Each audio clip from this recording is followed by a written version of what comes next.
14 de marzo de 1943. 2:17. Atlántico Norte, 320 millas al sureste de Islandia. El convoy HX-229 se mueve a través de aguas negras bajo un cielo sin luna. 23 buques mercantes que transportan combustible, municiones y grano que Inglaterra necesita desesperadamente para sobrevivir.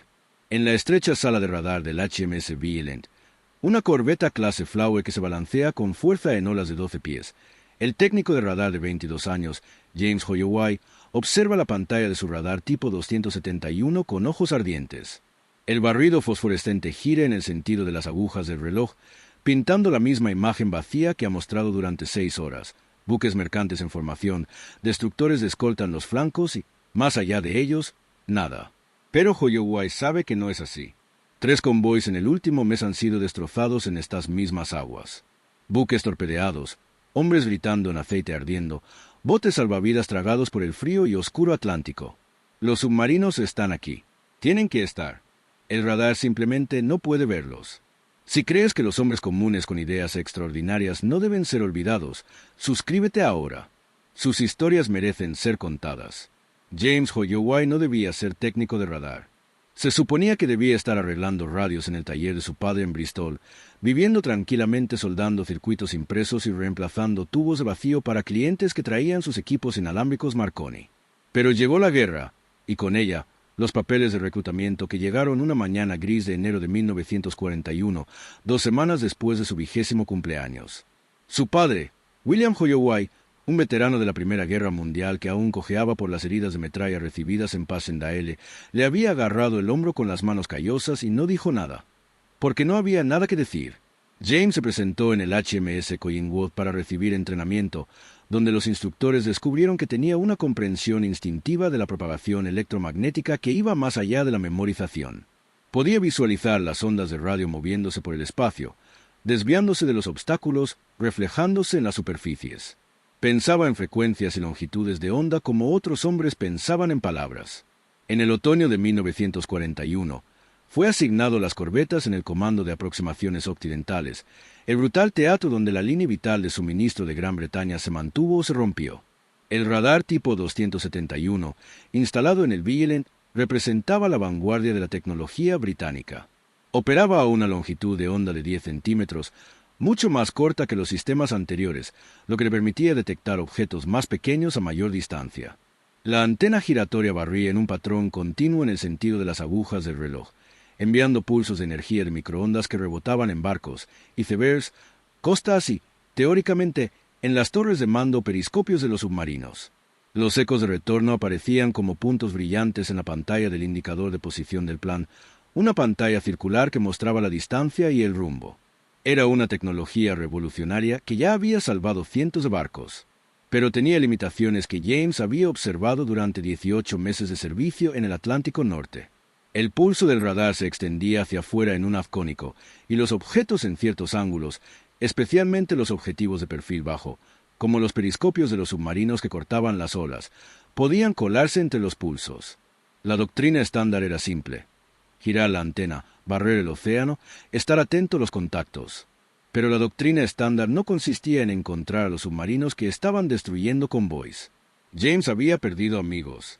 En diciembre de 1942, el HMS Snapdragon, otra corbeta en la que había servido durante su primer despliegue, recibió un torpedo en medio del barco mientras escoltaba el convoy 154. La explosión le rompió la espalda. Se hundió en 4 minutos. 37 hombres murieron, incluido el suboficial Graham Bickham, quien le había enseñado a James a ajustar la sintonización del magnetrón en las mañanas frías cuando el radar se desviaba de frecuencia por temperamento. Graham tenía una esposa en Portsmouth y una hija que nunca conoció, nacida 3 meses después de embarcarse.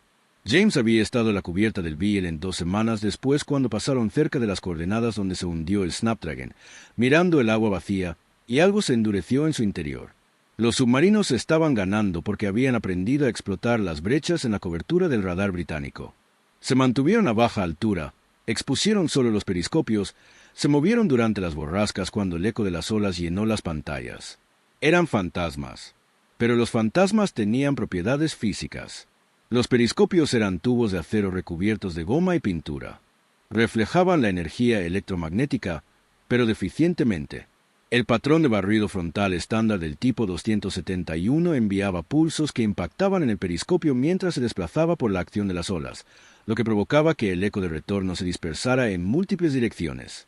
La mayor parte de la energía reflejada nunca regresaba al receptor. James había estudiado los manuales técnicos hasta que las páginas estaban desgastadas. Comprendía que la detección por radar se basaba en la relación señal-ruido. Se podía extraer un eco débil del ruido de fondo si se sabía qué buscar, si se podían amplificar los componentes de frecuencia correctos y filtrar las interferencias. Pero la configuración estándar del equipo no estaba diseñada para ese tipo de discriminación. Estaba diseñada para la fuerza bruta, enviar un pulso potente, buscar retornos fuertes.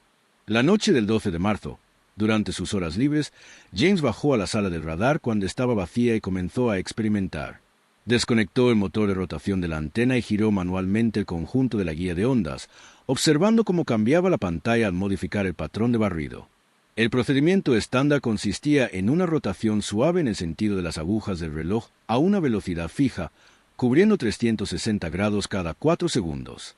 Pero al invertir la dirección, girando la antena en sentido contrario a las agujas del reloj, ocurrió algo inesperado. La frecuencia del magnetrón se desvió ligeramente durante el movimiento inverso debido a la tensión mecánica en los componentes de la guía de ondas, lo que creó un desplazamiento similar al Doppler en el pulso transmitido. Cuando ese pulso desplazado se reflejaba en un objeto en movimiento, específicamente un objeto que se movía verticalmente por la acción de las olas como un periscopio que se mece en el oleaje, el eco de retorno tenía una firma de frecuencia distintiva que destacaba contra el eco. Era un patrón de interferencia apenas detectable. Un eco fantasma oscilante que aparecía y desaparecía. Pero estaba allí. James había pasado 3 horas esa noche cartografiando el fenómeno. Preparó un analizador de frecuencia improvisado con un osciloscopio de repuesto del armario de equipos, introduciendo la salida del receptor de radar en la entrada vertical del osciloscopio mientras giraba manualmente la antena hacia atrás. La traza del osciloscopio mostró una fluctuación periódica en la señal de retorno cada vez que la antena pasaba por ciertas marcaciones, fluctuaciones que no se producían durante las barridas normales hacia adelante. Corroboró esas marcaciones con la posición del convoy y se dio cuenta de que correspondían a zonas donde los submarinos habían atacado previamente a otros convoys. El patrón de interferencia no era aleatorio, era una señal de detección. El problema era que invertir el barrido de la antena violaba todas las doctrinas. El tipo 271 no estaba diseñado para operar en sentido antihorario. Hacerlo sometía a tensión mecánica a la caja de engranajes, corría el riesgo de dañar la guía de ondas y requeriría un control manual constante, ya que el regulador del motor solo funcionaba en rotación hacia adelante. Peor aún, reduciría la tasa de cobertura efectiva. La antena tardaría más en completar un barrido completo, dejando lagunas en la vigilancia. Si James le planteaba esto al teniente comandante Ashford, capitán del Vigilant, le diría que se apegara a los procedimientos aprobados. Ashford era un oficial de manual, competente pero falto de imaginación, un hombre que había ascendido en servicio en tiempos de paz y desconfiaba de la innovación. Ya había reprendido a James 2 veces por realizar modificaciones no autorizadas al equipo. Un tercer incidente significaría su reasignación a tareas en tierra, posiblemente un juicio militar por manipulación de material bélico crítico. Pero el convoy se estaba agotando. El HX-229 había partido de Halifax hacía 5 días, y desde que entró en la brecha mesoatlántica, la zona más allá del alcance de la cobertura aérea terrestre, las escoltas habían estado en vilo. Los informes de inteligencia indicaban una manada de al menos 6 submarinos operando en ese sector. El comodoro del convoy había ordenado un patrón en zigzag, cambiando de rumbo cada 20 minutos para despistar a la persecución, pero el zigzag solo retrasó lo inevitable. Los submarinos eran más rápidos sumergidos que las corbetas en la superficie con mar gruesa. Podían seguir a un convoy durante días, informando por radio de su posición a otras embarcaciones y coordinando un ataque desde múltiples direcciones simultáneamente. Las escoltas, equipadas con sonaras DIC para detección submarina y radar para contactos en superficie, debían formar una pantalla protectora. Pero el sonar era inútil contra un submarino a profundidad de periscopio, y el radar no podía detectar con fiabilidad un periscopio de 8 centímetros de diámetro en un mar de 2 metros. Los submarinos permanecían en el punto ciego. A las 2 de la madrugada y 17 del 14 de marzo, James tomó una decisión. Esperó a que el operador de radar habitual, el marinero líder Daniels, tomara su descanso de 1 hora para tomar el té, y luego Silenciosamente, desactivó el motor de la antena y cambió a control manual. Agarró la manivela de latón que normalmente se usa solo para mantenimiento y comenzó a girar lentamente la antena en sentido antihorario. La pantalla PPI parpadeó mientras el barrido invertía la dirección. Los puntos luminosos del buque mercante, grandes y constantes, permanecieron claros. Los contactos del destructor de escolta en los flancos se mostraban con normalidad, pero entre ellos, en los espacios oscuros donde el océano se extendía vacío, James comenzó a ver algo más. Un punto luminoso débil e intermitente apareció en el rumbo 285 grados, con una distancia aproximada de 6.400 yardas. Parpadeó durante un barrido, desapareció durante dos, reapareció un poco más cerca. El trazo del osciloscopio mostró la fluctuación de frecuencia reveladora. El corazón de James latía con fuerza. Marcó el contacto en la hoja de trazado, una superposición transparente en la pantalla PPI.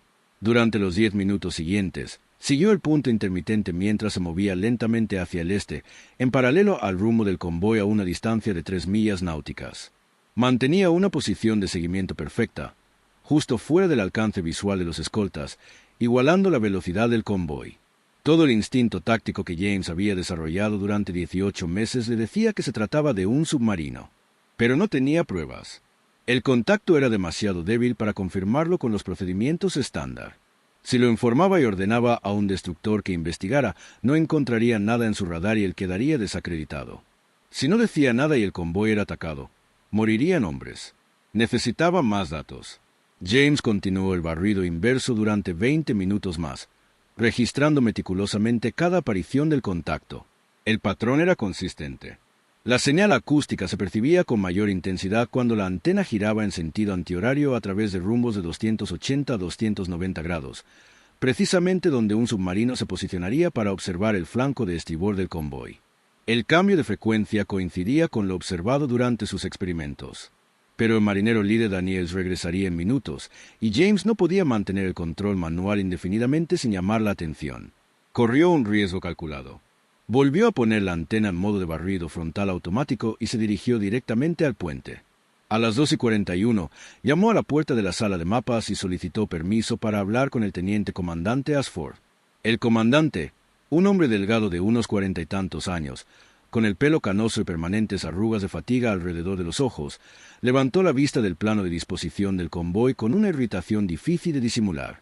James se puso firme y declaró, con toda la calma que le permitía su pulso acelerado, que había detectado un posible contacto con un submarino con una orientación de 285 grados y una distancia de 6.000 yardas, utilizando una técnica de radar experimental. La expresión de Ashford pasó de la irritación al escepticismo.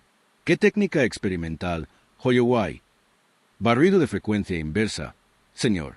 Al girar la antena en sentido antihorario, el pulso transmitido sufre una ligera modulación de frecuencia que intensifica los ecos de retorno de objetos en movimiento vertical, como un periscopio en acción de las olas.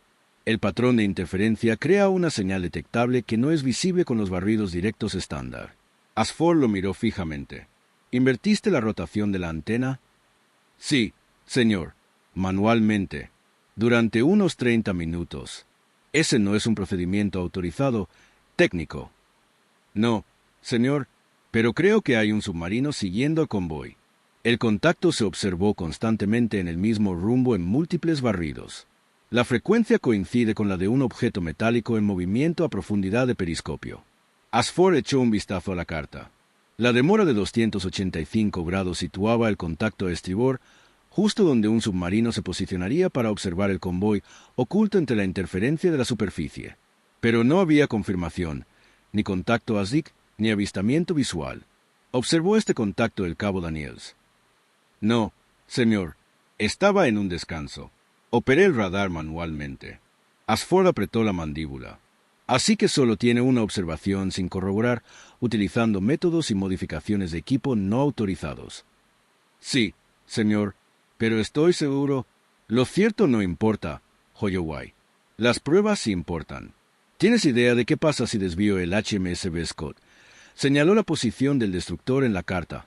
¿Para investigar un contacto fantasma? Saco un destructor de su posición. Dejo un hueco en la pantalla.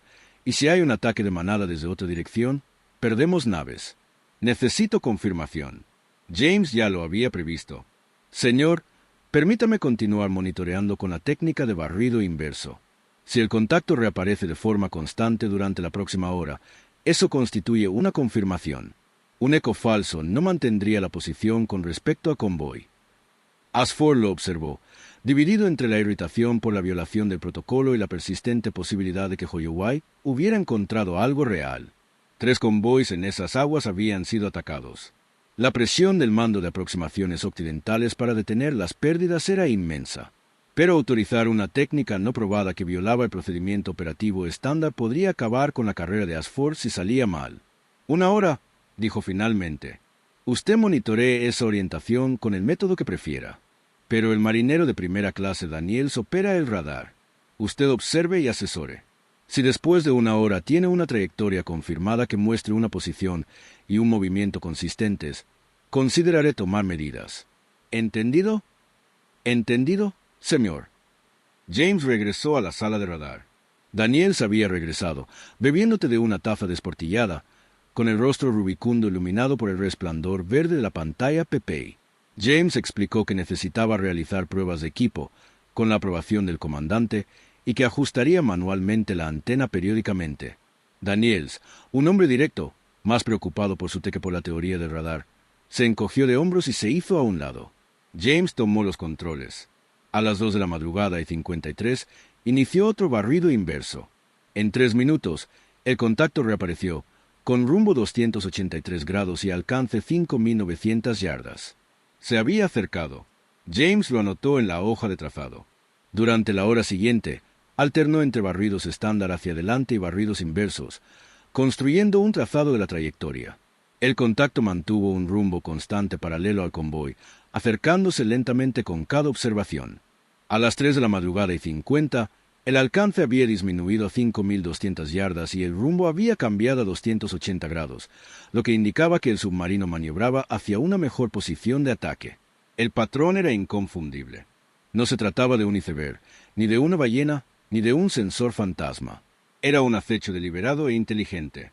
James lo documentó todo: marcas de tiempo, rumbos, alcances, frecuencias. A las 3:57 llevó la hoja de trazado al puente. Ashford la estudió en silencio, comparando la trayectoria con los cambios de rumbo del convoy. El submarino había ajustado su posición después de cada zigzag del convoy, manteniendo una geometría de sombra perfecta. «Maldita sea», murmuró Ashford. Miró a James. «Me estás diciendo que esto ha estado ahí toda la noche y que ningún radar de los destructores lo ha detectado». «Sus radares utilizan barridos frontales estándar, señor. El eco de retorno es demasiado débil para detectarse por encima del ruido de fondo. La técnica de barrido inverso amplifica el desplazamiento de frecuencia causado por el movimiento vertical del periscopio». Ashford tomó una decisión. Tomó la lámpara de señales y envió un mensaje al HMS Bescott, el destructor líder. Posible contacto sumergido con rumbo de 280 grados, a 5.000 yardas del Vigilant. Investiguen. Luego ordenó al timonel del Vigilant que virara a un nuevo rumbo que acortara la distancia al contacto. Los motores de la corbeta aceleraron a velocidad de flanco y la cubierta se inclinó mientras surcaba las aguas negras. A las 4 de la madrugada y 12, el HMS Bescott reconoció el contacto y lo modificó hacia el rumbo designado. James permaneció en la sala de radar, siguiendo el contacto mientras Vigilant y Bescott convergían hacia él. El submarino, aún sin percatarse de su detección, continuó su lenta aproximación. A las 4 de la madrugada y 23, el operador de las DIC de Bescott estableció contacto, un eco metálico sólido a una distancia de 1.200 yardas y a una profundidad de 20 metros. El submarino se encontraba a profundidad de periscopio, tal como James había calculado. Asterisco Bescott no perdió tiempo. Aumentó la velocidad a velocidad de ataque y armó sus cargas de profundidad. A las 4 de la madrugada y 28, pasó directamente sobre el contacto ASDIC y liberó un patrón de 10 cargas preparadas para detonar a poca profundidad.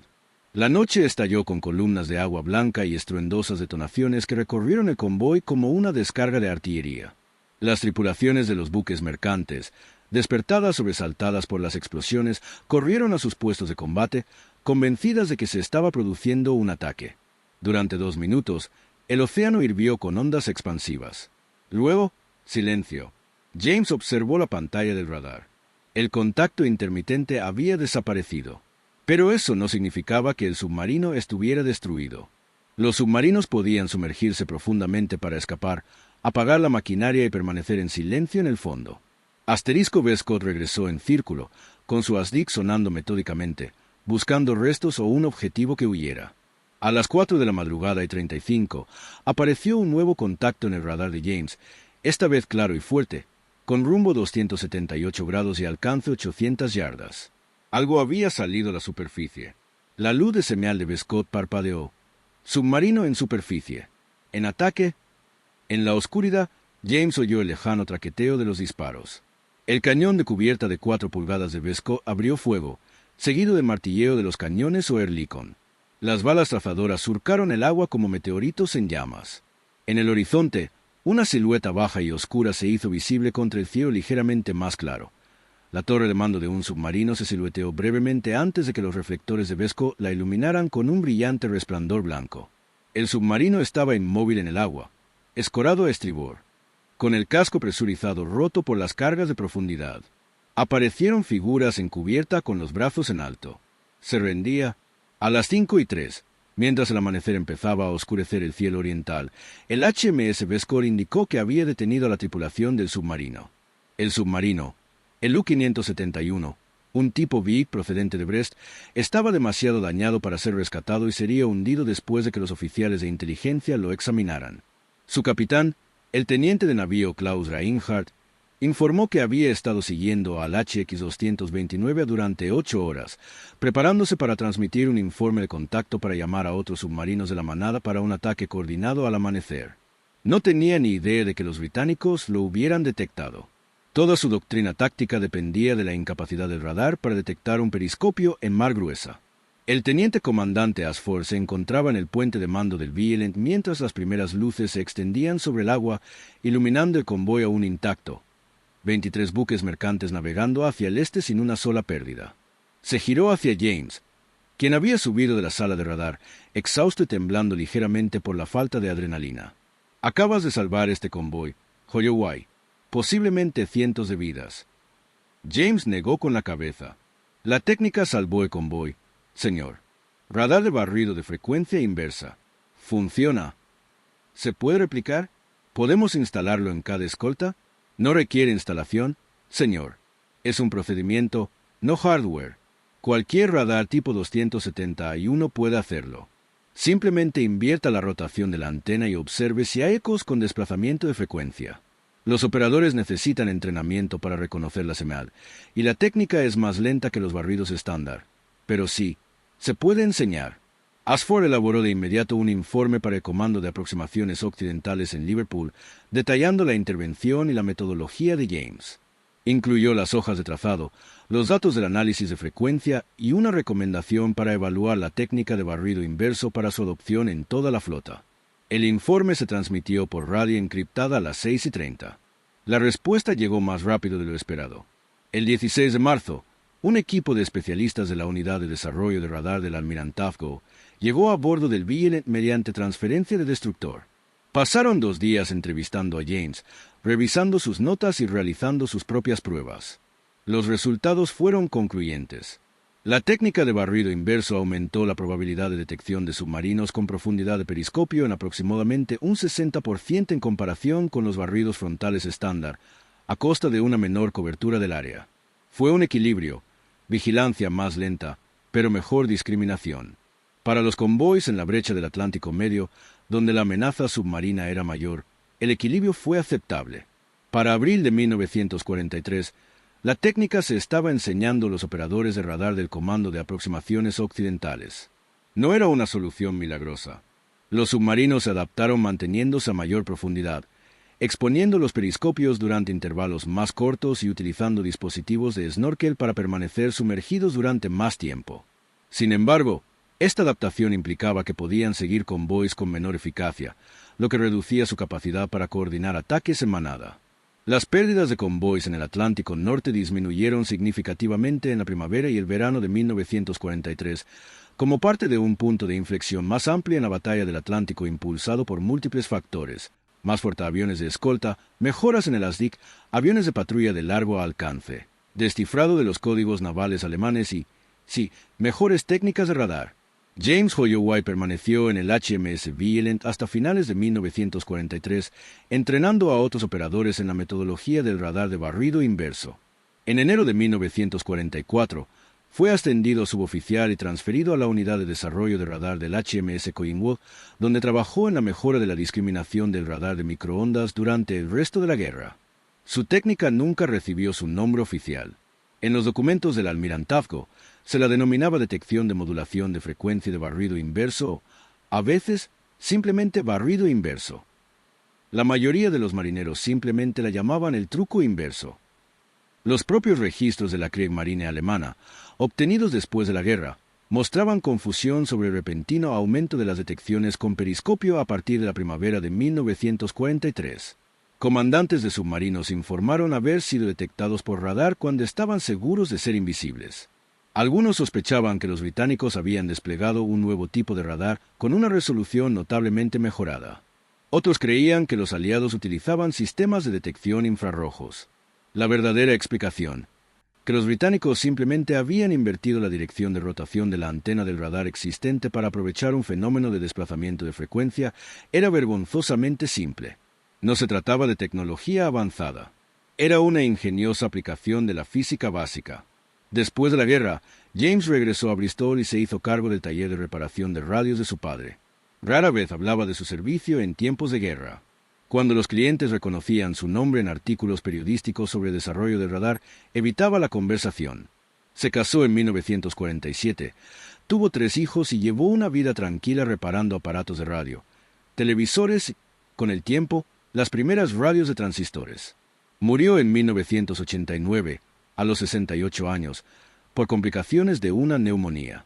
En 2003, un investigador del Museo Imperial de la Guerra, mientras catalogaba informes desclasificados de radar del almirantazgo, se topó con el informe de marzo de 1943 del teniente comandante Ashford, que describía la detección del U-571.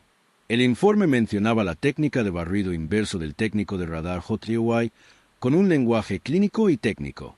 El investigador comparó otros documentos y encontró referencias dispersas a la misma metodología en manuales de entrenamiento desde mediados de 1943, siempre descritas de forma procedimental, nunca atribuidas a una sola persona.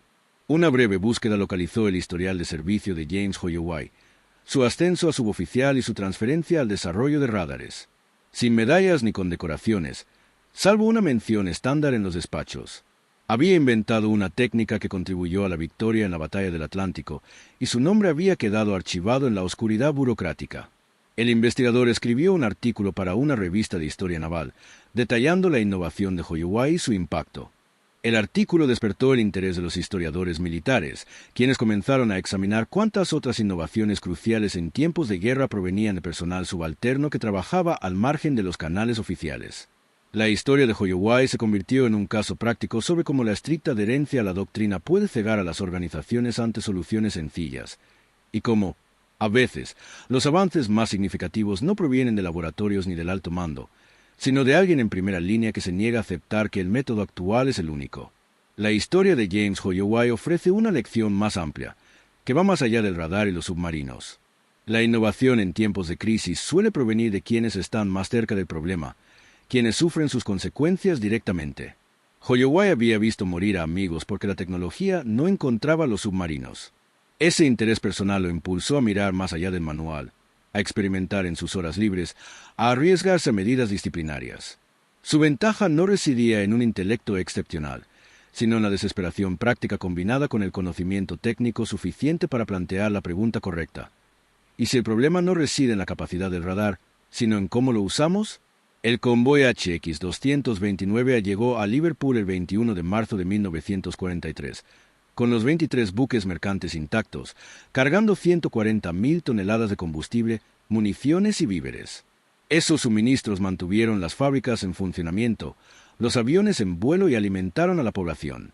Un convoy, un técnico que invirtió una antena. Las consecuencias en cascada de pequeñas decisiones tomadas bajo presión, en estrechas salas de radar a bordo de corbetas en movimiento, en la oscuridad antes del amanecer. El truco de la señal retrógrada de James Holloway no puso fin a la batalla del Atlántico. Ninguna innovación lo consigue. Pero fue una pieza de un mosaico mayor, un hilo en un tapiz de mejoras graduales, ajustes tácticos y actos individuales de ingenio que, acumulativamente, cambiaron la balanza. A finales de 1943, la amenaza submarina había sido contenida. Para 1944, los convoys aliados cruzaron el Atlántico con pérdidas mínimas. La línea de suministro resistió. Gran Bretaña resistió. Y enterrado en los archivos del almirantazgo, en informes técnicos escritos en árida prosa burocrática, se encuentra el registro de un técnico de radar de 22 años que decidió que la doctrina no era el destino. Vale la pena comprender los detalles técnicos del descubrimiento de James Holloway, ya que revelan cómo la innovación a menudo se esconde a simple vista.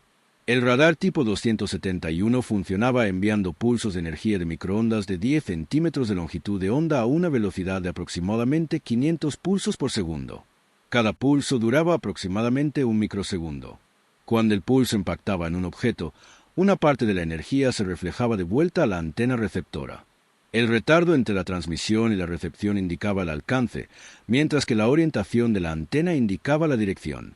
Esta era la teoría estándar del radar, bien comprendida para 1943. Lo que se comprendía menos era cómo el movimiento mecánico de la antena afectaba la señal transmitida. Cuando la antena giraba a una velocidad constante en una dirección, los componentes de la guía de ondas, los tubos metálicos que transportaban la energía de microondas desde el transmisor de magnetrón hasta la antena, experimentaban una tensión física constante. El magnetrón, un tubo de vacío que generaba los pulsos de microondas, era sensible a la vibración mecánica. Durante la rotación normal en sentido horario, las vibraciones eran predecibles y la frecuencia de salida del magnetrón se mantenía estable dentro de los límites de tolerancia. Pero cuando James invirtió la dirección de rotación, los patrones de tensión mecánica cambiaron. La guía de ondas se flexionó de forma diferente. El magnetrón experimentó vibraciones a diferentes frecuencias armónicas. Estos cambios físicos provocaron una variación minúscula en la frecuencia de microondas transmitida, típicamente menos de 1/10 del 1%. En circunstancias normales, una variación de frecuencia tan pequeña sería irrelevante y se perdería entre el ruido. Sin embargo, cuando ese pulso de frecuencia desplazada se reflejaba en un objeto en movimiento, concretamente en movimiento vertical por la acción de las olas, como un periscopio submarino meciéndose en el oleaje, se producía un efecto Doppler. El eco de retorno tenía una frecuencia ligeramente diferente a la del eco de objetos estacionarios o en movimiento horizontal. Esta diferencia de frecuencia creaba un patrón de interferencia al mezclarse el eco con la señal del oscilador local del receptor de radar. El patrón de interferencia aparecía en la pantalla PPI como una señal intermitente que pulsaba a un ritmo distinto del ruido de fondo. James no se había propuesto descubrir este fenómeno. Lo descubrió por casualidad mientras intentaba comprender por qué el tipo 271 ocasionalmente mostraba extraños ecos fantasmas durante mares agitados. Había asumido que los ecos fantasmas se debían a fallos del equipo o a efectos atmosféricos. Pero sus pruebas metódicas, impulsadas por el dolor por la pérdida de camaradas y la frustración por las tácticas ineficaces, lo llevaron a correlacionar los ecos fantasmas con la dirección de rotación de la antena.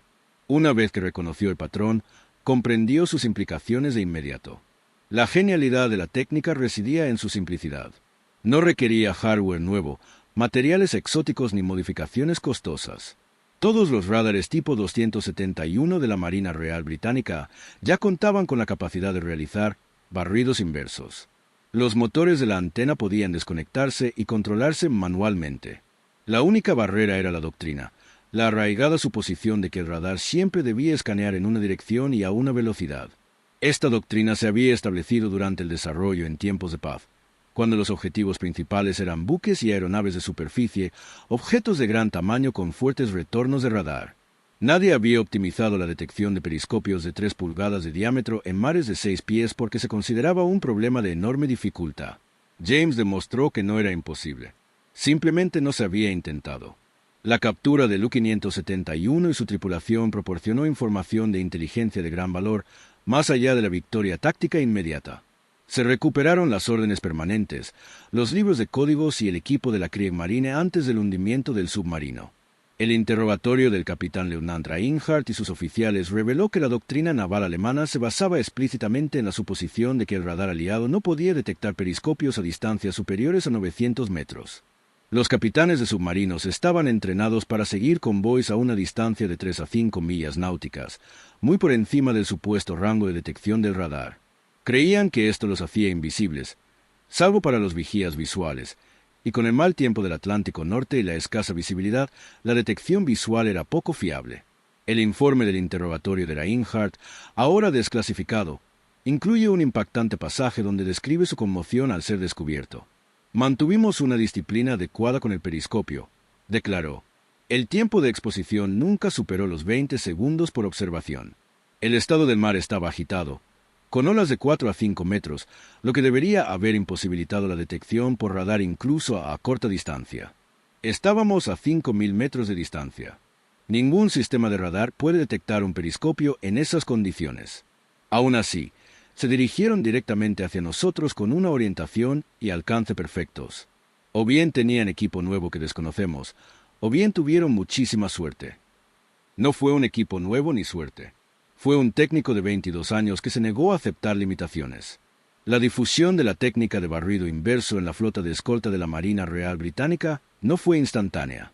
El entrenamiento requirió tiempo. Algunos operadores tuvieron dificultades para reconocer los sutiles ecos con desplazamiento de frecuencia, lo que requería práctica y cierta sensibilidad a los matices de la pantalla del radar. Algunos comandantes se resistieron a la técnica porque reducía la velocidad de escaneo del océano, creando posibles lagunas en la cobertura. En el mando de aproximaciones occidentales se debatió si los beneficios superaban los costos, pero las estadísticas hablaban por sí solas. Los grupos de escolta que adoptaron el radar de barrido inverso reportaron mayores tasas de detección de submarinos y menores pérdidas de convoys. Los grupos que no lo adoptaron continuaron sufriendo ataques. Para junio de 1943, la técnica era un procedimiento estándar en la brecha mesoatlántica, la sección más peligrosa de la ruta de los convoys. Los operadores fueron entrenados para alternar entre barridos frontales normales para la vigilancia general del área y barridos inversos cuando se sospechaba seguimiento. La fuerza submarina se adaptó, como siempre hacen los adversarios. A finales de 1943, los submarinos alemanes comenzaron a pasar más tiempo completamente sumergidos, utilizando dispositivos de snorkel para hacer funcionar los motores diésel bajo el agua en lugar de salir a la superficie o mantener la profundidad del periscopio. Esto redujo su eficacia como exploradores de convoys, pero los hizo más difíciles de detectar. El juego del gato y el ratón evolucionó. Las técnicas de radar mejoraron aún más. Los radares centimétricos se volvieron más sensibles. El radar aerotransportado en los aviones de patrulla cerró las brechas de cobertura. La ventaja de los aliados se acentuó. Pero cada ventaja había comenzado en algún punto, generalmente con alguien que percibía un problema y se negaba a aceptar que no se podía hacer nada. La historia de la batalla del Atlántico está llena de momentos así. El desarrollo de armas antisubmarinas de avanzada como el Heiho, que permitía a las escoltas atacar sin perder el contacto ASDIC, la creación de grupos de portaaviones de escolta que proporcionaban cobertura aérea en medio del océano, el descifrado del código Enigma que revelaba las posiciones de los submarinos. Cada innovación se basó en la anterior. Cada una respondió a un fallo específico. La contribución de James Holloway fue un hilo conductor de ese tapiz. No el más importante ni el más visible, pero aún así esencial. El convoy HX-229A era un convoy, pero si hubiera sido destruido como los convoys anteriores, si su cargamento se hubiera ido al fondo, el efecto acumulativo en el esfuerzo bélico británico habría sido mensurable. Si se multiplica esto por docenas de convoys a lo largo de 1943 y 1944, el impacto de la técnica de barrido inverso se hace evidente. Tras la guerra, al estudiar la batalla del Atlántico, historiadores y analistas militares se centraron en los factores a gran escala: el despliegue de portaaviones de escolta, la extensión de la cobertura aérea, la inteligencia ultra, la asignación de recursos. Estos factores fueron cruciales, pero, ocultas en los informes técnicos, en los manuales de entrenamiento y en los registros de acción de los convoys, se encuentran referencias a innovaciones menores que rara vez llegaron a los titulares. La técnica del radar de barrido inverso aparece en estos documentos como una nota a pie de página, una nota de procedimiento, un pequeño ajuste táctico. Solo rastreando sus orígenes se descubre que provino de un solo técnico de radar en una sola corbeta, en una sola noche de marzo de 1943. Así es como se ganan las guerras. No solo con generales y grandes estrategias, sino con individuos de todos los niveles que ven los problemas y los resuelven, a menudo sin permiso, a menudo al margen de los canales oficiales. James Holloway fue uno de los miles de individuos así, solo en la Marina Real Británica. La mayoría están olvidados. Sus nombres no aparecen en los libros de historia. No recibieron medallas ni reconocimiento público. Regresaron a la normalidad después de la guerra, con recuerdos de momentos extraordinarios de los que rara vez hablaron. En 2011, se celebró una pequeña ceremonia en Bristol para inaugurar una placa en el lugar donde se alzaba el taller de reparación de radios de Holloway. El edificio fue demolido en la década de 1990 y reemplazado por un moderno complejo de oficinas, pero la Sociedad Histórica Local logró con éxito la construcción de un monumento conmemorativo. La placa dice: en este lugar se alzaba el servicio de radio de Holloway, operado por James Holloway, suboficial de la Marina Real Británica, 1941 a 1945. Sus innovaciones en tecnología de radar contribuyeron a la victoria aliada en la Batalla del Atlántico. Es una placa sencilla, fácilmente pasada por alto por los transeúntes. Pero para quienes se detienen a leerla y se preguntan a qué innovaciones se refiere, la historia está ahí, esperando ser descubierta. El legado de James Holloway no reside en monumentos ni medallas. Se encuentra en la técnica que aún se utiliza, con modificaciones, en los sistemas de radar modernos. El principio de utilizar los desplazamientos Doppler y la modulación de frecuencia para discriminar entre diferentes tipos de objetivos es fundamental para el diseño de radares contemporáneos. El radar de pulso Doppler, que impulsa los aviones de combate modernos y los sistemas de seguimiento meteorológico, se basa en conceptos que evocan lo que Holloway descubrió empíricamente en 1943. No inventó el radar Doppler. Christian Doppler había descrito el efecto del desplazamiento de frecuencia un siglo antes, pero fue uno de los primeros en aplicarlo de forma práctica a la detección de submarinos en condiciones operativas. La historia de James Holloway y su truco de la señal inversa nos recuerda que la innovación no siempre proviene de expertos ni de laboratorios. A veces proviene de alguien dispuesto a cuestionar suposiciones, a probar algo poco convencional, a arriesgarse al ridículo o al castigo en busca de una solución. En organizaciones jerárquicas como las militares, donde seguir los procedimientos es esencial para la coordinación y la seguridad, este cuestionamiento puede ser peligroso. Pero en tiempos de crisis, cuando los procedimientos existentes fallan, la disposición a experimentar se vuelve invaluable. 14 de marzo de 1943. Un convoy cruza el Atlántico Negro. Un submarino surge de la oscuridad. Y en una estrecha sala de radar iluminada por un resplandor fosforescente, un joven técnico gira una antena hacia atrás y cambia la historia de una manera que nadie, incluido él mismo, reconocería plenamente durante décadas. Esa es la historia. Esa es la verdad. No dramática como las batallas de Hollywood, ni celebrada como los generales famosos, sino real, trascendental y completamente humana. Hombres resolviendo problemas con ingenio y determinación. Un convoy, una noche, una antena invertida a la vez, hasta que la suma de esas pequeñas victorias se convirtió en una guerra ganada y un mundo salvado.